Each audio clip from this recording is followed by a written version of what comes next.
y'all. So it's leftover resin time. Time to do a dirty pour on this guy. Hang on.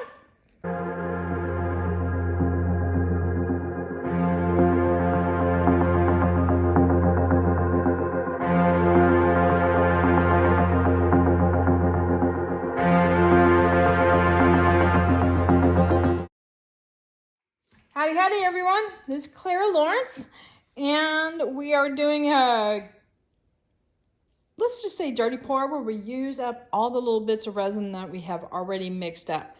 So, this ought to look interesting. Here is the platter I'm going to use today. I don't know if you want to call it a platter or a tray. I don't know. Actually, you know what? I probably can bring you in a little closer and a little bit more overhead. Wah! I know I got wobbly there for a second. Let's see. Back up. I like to give as much overhead view as I possibly can, but it gets a little tricky when the pieces get bigger. So I have some clear coat here. You probably can't see it because it's clear. But let me heat this up and spread this around.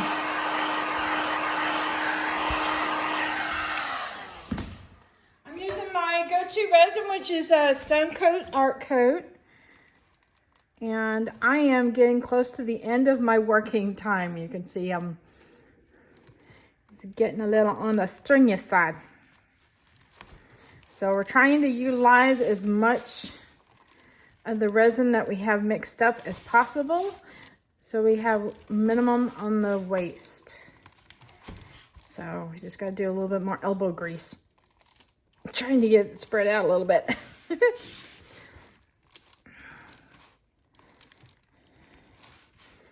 Hopefully it doesn't try to remove my gloves. So I try to put a little bit of clear coat on the bottom when I'm doing the dirty pour, just so the colors have somewhere to glide on top of. So it doesn't have to be a really thick coat, just barely a thin coat. Blah. Look how thick that is. All right, let me change out my gloves.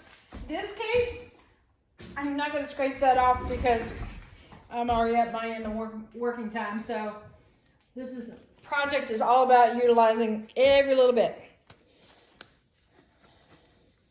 So I worked with a lot of warm tones today. And also all I've got is like paste and pigment powders and some glitter in there too. So how is it that it seemed like the camera shifted a bit? Sorry. Let's try to screw that in a little tighter. Maybe it'll stay put. Okay. Let me warm this up a little bit more. Maybe I can get more working time out of this.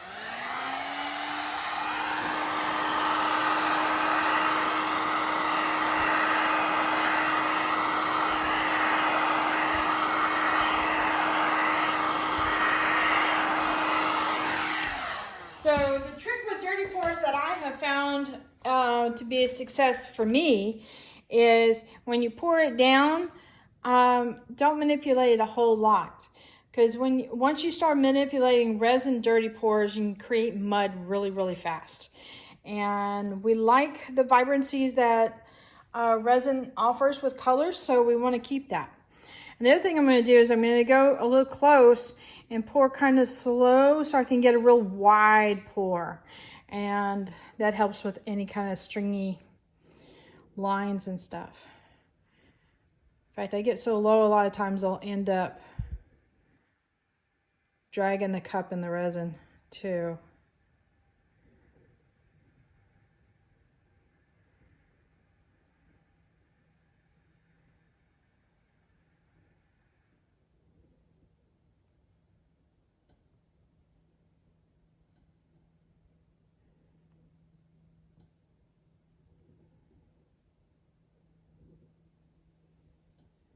Or in this case, I'm going to have a little fun with the lines afterwards.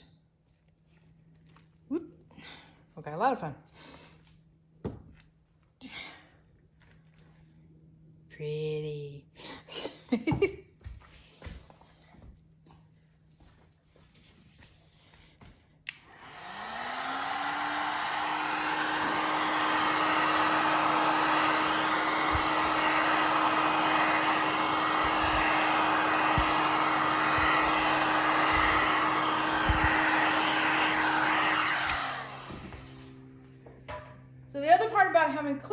is if I don't get 100% coverage with my colors, the bottom will show through and it still has resin on it because of the clear coat. So, and I'm okay with that today. But what we're going to do now is, let's see if I got it heated up enough. Let me heat it up a little bit more. Just so I can move it around to edge, and I'm just going to slowly work it around.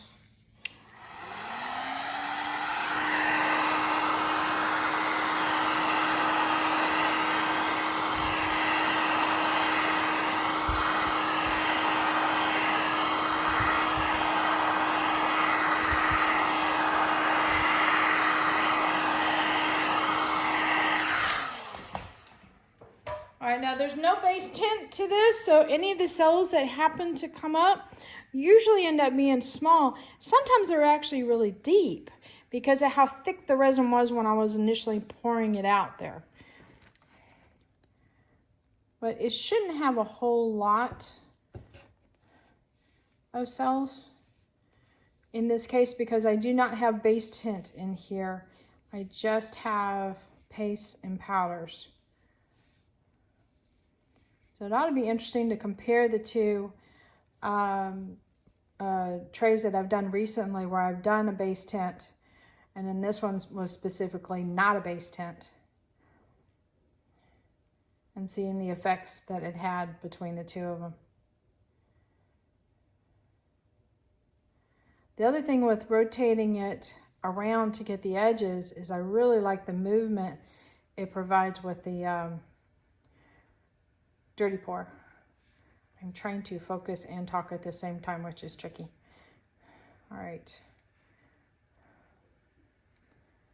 Get up on that edge there. Okay. I'm trying to do a nice, fairly even, hopefully even, edge all the way around. It's not perfect, but that's okay. All right. Oh, let me go a little bit more. What I'm trying to do is get this kind of go back a little bit too. And we'll level out there. Oh, we almost kind of got a yin and yang with the red and the purple there. Ooh. Yeah, I'm a sucker for color.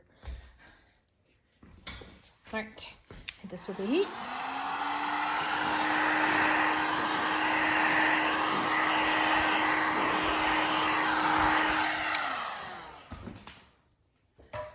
Now, if you did, and in fact, I might even do this on another one. If we did a palette, meaning a bunch of colors that were more in the natural tones, natural rock tones, maybe had some blacks in there, variations of brown tones, maybe even burnt oranges, you know, or sandstone kind of colors and things like that in there, and even clear. I'd incorporate clear in there.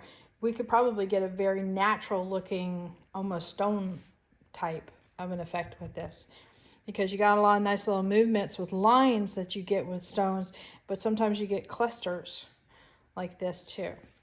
All right, let me bring you in for a close-up. Here we go.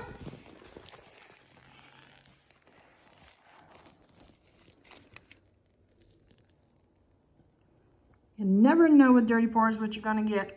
And not one of them are going to be the same. Ever.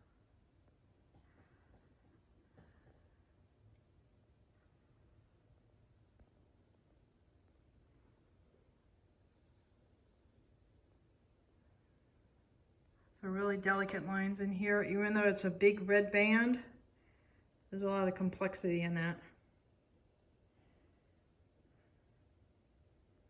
Like I said, some subtle cells in there, but nothing real big. We weren't trying to get cells. I wanted some variation of color or blends, color blend. That's the phrase we want. All right. So until tomorrow, we'll put this puppy to the side, let it cure, see what comes out tomorrow. Later. I'm thrilled with this piece. I love the deep color area. My purple area kind of sank a little bit, but I still have a little bit of purple there. But I like having that combination of big chunks of color. with all the delicates in this. And there's so much, there's shimmer in here, but it is a combination of shimmer and cream, which I really, really like. And even though there's little shimmer bits on top of some of the solid areas, I'm moving this around so that you can see the glitter with the light. It is hard to take pictures of dark resin pieces. They reflect everything. Let's see if I can get in closer. Okay, focus. Oop, there we go. Keep forgetting it has a button on there for zooming in.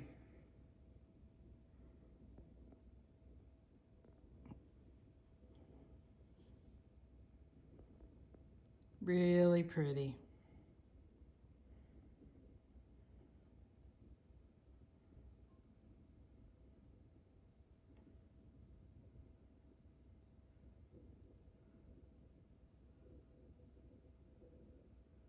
All right, hit that like button, hit the subscribe button, but definitely hit the bell to get notified next time I put a video up.